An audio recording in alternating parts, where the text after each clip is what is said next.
Ray, on the occasion of the NATO summit now being held in Wales, you were one of the co-signers of an open letter to Chancellor Angela Merkel, a letter by the Veterans Intelligence Professionals for Sanity. Why did you and your colleagues choose Angela Merkel from the other European and NATO leaders? Well, we thought that we owed it to Chancellor Merkel to give her some caution, to give her some forewarning about the intelligence. Our field is intelligence. We're professional intelligence officers by trade.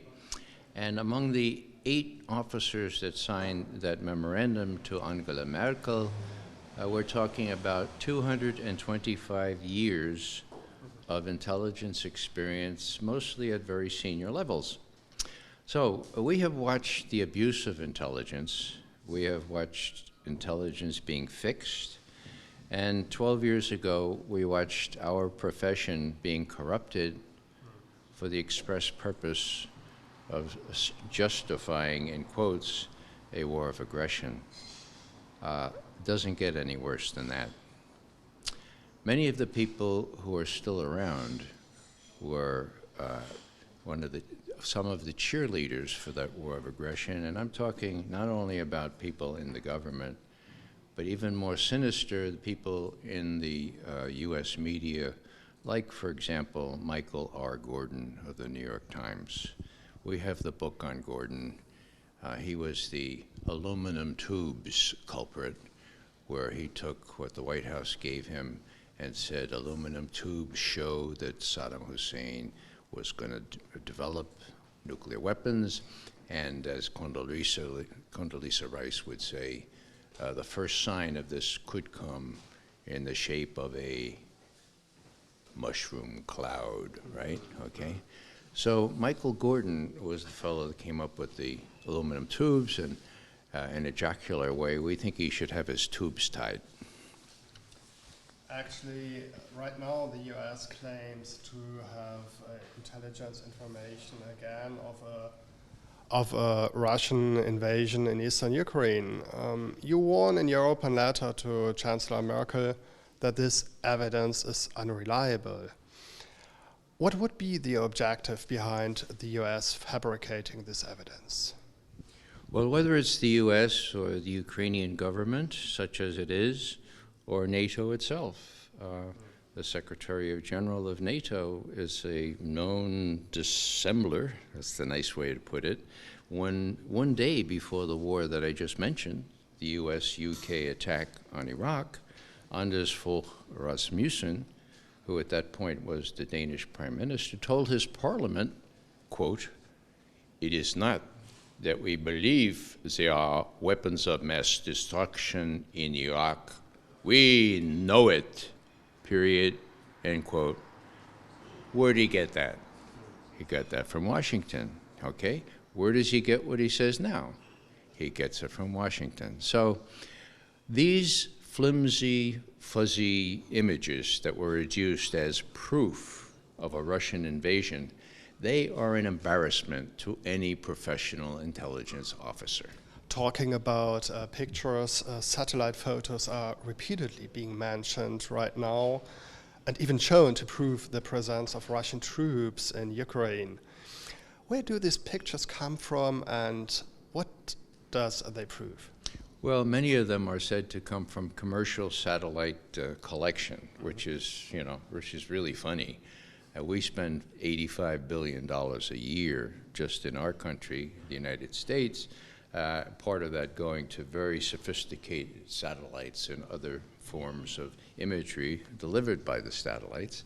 And we have ways to disguise the parameters of these images. In other words, if people are concerned about telling enemies how fine our resolution is, how we can, I exaggerate of course, how we can tell if McGovern has a button loose on his shirt, okay?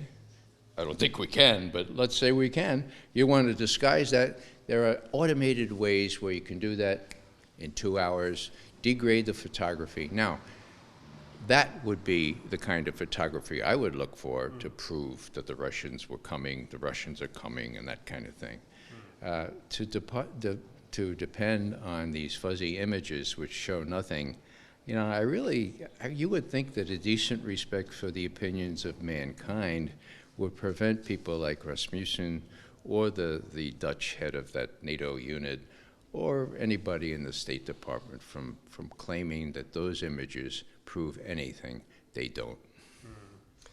Beginning in mid-September, NATO plans to hold its large-scale training exercise in Ukraine. How will this military maneuver influence the situation there? I don't think it will have much effect. I'm very pleased at the announcement yesterday of the ceasefire. That was a major achievement.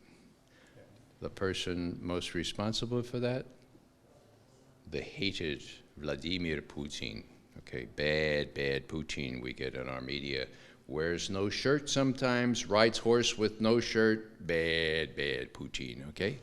Well, as you know, he and Poroshenko worked things out, despite a lot of reluctance on the part of the Kiev authorities and the US authorities and everybody else.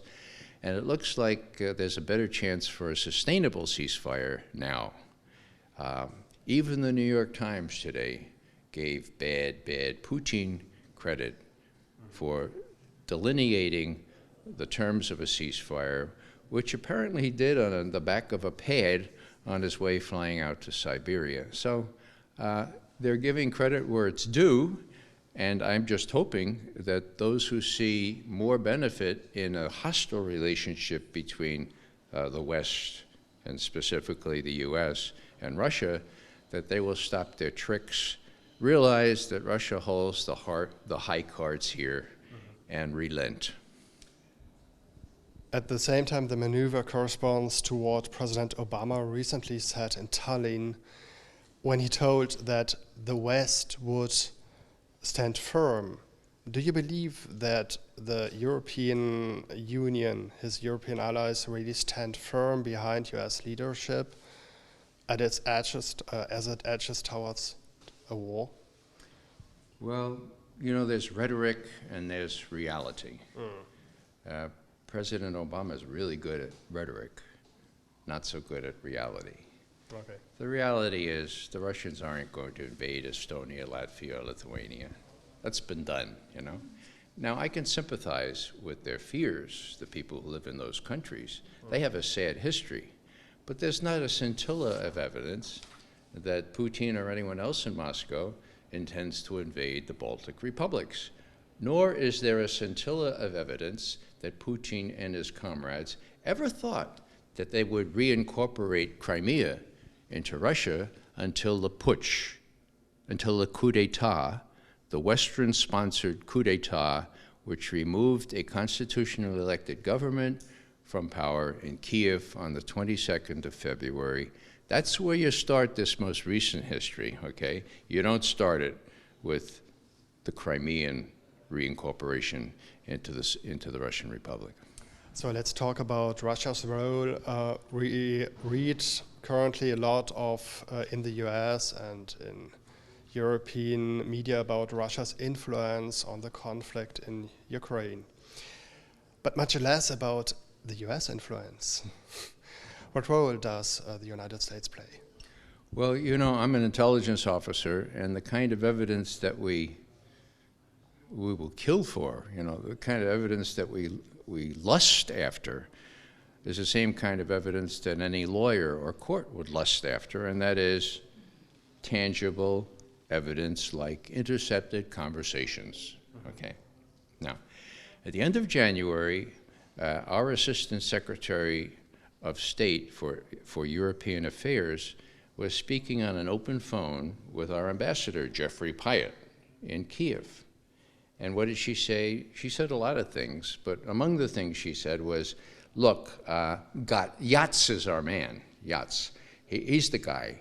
These other people, they can wait in the wings. You handle them, but Yats is the guy because he used to be head of the central bank. He knows about the IMF and the austerity measures that will be required. Yats is our guy. Now, whoever intercepted that, and I imagine it was the Russian service, you shouldn't be talking in the open phone about who you're going to put in power after you mount a coup, but they did. So that went on YouTube. The whole world listened to Victoria Nuland, and she said some other things which really are not are too profane to mention in this conversation. But there it was out on YouTube. Now, consider my surprise when I woke up on the 23rd of February, and there had been a coup d'etat in Kiev, and who was the new premier? Yachts! And I wrote an article that morning, yikes, it's yachts!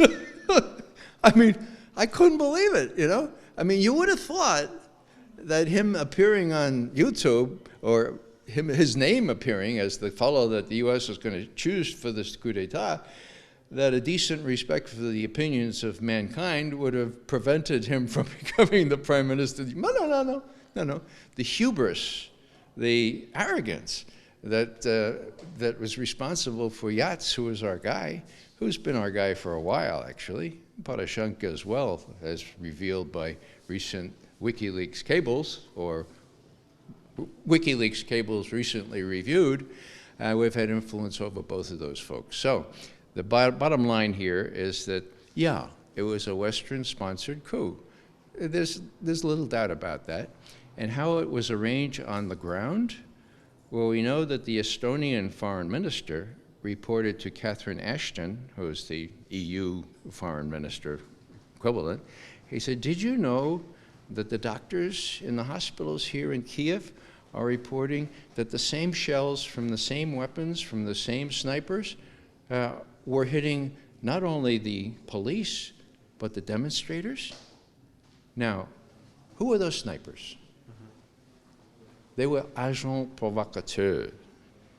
Who were they? Whose orders were they following? Well, we know that John Kerry tried to persuade and did persuade Yanukovych to withdraw the security forces that were protecting him. We know because Putin said, I told Yanukovych, that's crazy. Don't do that, for God's sake. That would be crazy. He did it anyway, and of course you know the rest of the story. He had to flee the area the next morning. So, who are these sharpshooters? Who is trying to cause the kind of putsch that would result in the removal of a constitutionally elected government and in the placing of people that were already revealed to be US-sponsored folks? And not only that, but 4 of the cabinet ministries going to proto-fascists. I'll say it again, proto-fascists. Talking about these forces and talking about these groups, how do you see the role of the right-wing extremists in Ukraine, for example, the Azov battalion? Is this decisive for Russia? I think as far as the Russians are concerned, they have lots of experience with the Bandera types, with Nazis. When you think that they lost 25 million, that's million with an M, Russians during World War II, they know what Nazis are like. I thought the rest of Europe knew what Nazis were like too. I thought here in Germany they knew what Nazis are like. But you don't get much press about these Svoboda people, even though the UN has identified them as right-wing extremists. You don't get much press about the right sector, and yet we know that they were flying Nazi flags, and in a couple of the photos, US Confederate flags, white supremacist flags in their territory. So, yeah, I know enough about them that it's got my hair on end. Why is it not that reaction in Western Europe? And I suggest that is because the media hasn't allowed the people here in Germany or elsewhere to realize the seriousness of this situation. Of course, it's not limited to the Ukraine. There are problems right in France and other countries as well. So would you say that there's already a proxy war being waged in Ukraine? I would say that there's a ceasefire now. the proxy war is a little bit kind of hard to define it that way. It was a coup d'etat. And it was a coup d'etat in a country which is integral to Russia's interests. It was a national security threat to the Russians. We knew that. And so the question really is, were our policy makers so naive as not to realize that Russia holds the high cards here, the stakes are immensely higher for Russia, and that they would do things like reincorporate Crimea into Russia? Did they not know that? I don't know. There are a lot of naive people in Washington. I don't know if they were that stupid.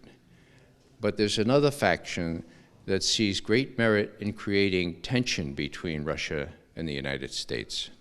Not only the arms manufacturers, not only the people who, can't build a common European battle tank without an identifiable enemy, these are people who see merit in a hostile relationship because they don't like what Putin did this time last year, precisely this time last year, when he pulled Obama's chestnuts out of the fire on Syria.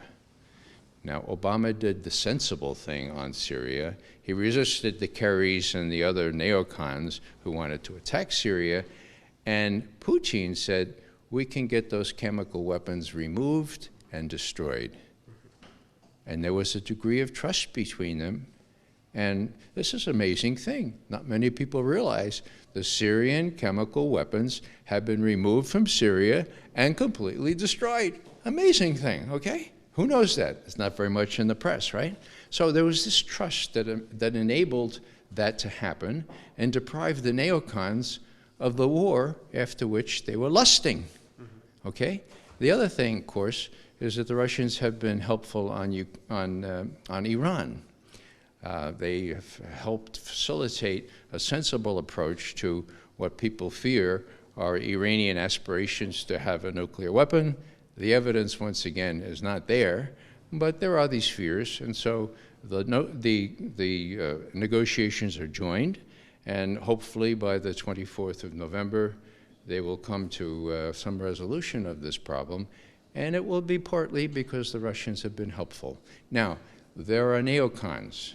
They don't like this, okay? They don't like this with a passion, okay? Neocon I defined as somebody who has difficulty distinguishing between the strategic interests of Israel on the one hand and the United States on the other. Now, please don't misunderstand. Everybody's entitled to their own opinion, right?